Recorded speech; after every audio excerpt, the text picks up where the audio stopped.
ไฟสำหรับถ่ายคอนเทนต์หรือถ่ายเซลฟี่ มีทั้งไฟ RGB และไฟ LED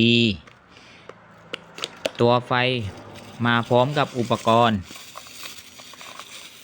ไฟสายชาร์จ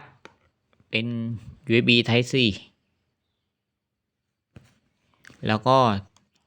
สำหรับหนีบกับโทรศัพท์มือถือหรือว่าติดกับขาตั้งกล้องก็ได้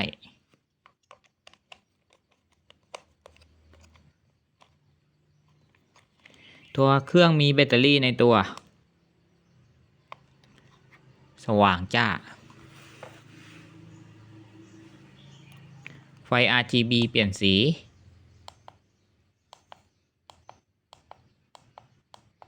หรือว่าจะเป็นไฟ LED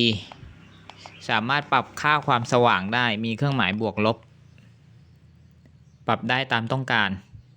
หากใครกำลังมองหาหรือสนใจกดจิ้มดูรายละเอียดในตะกร้าได้เลยนะครับ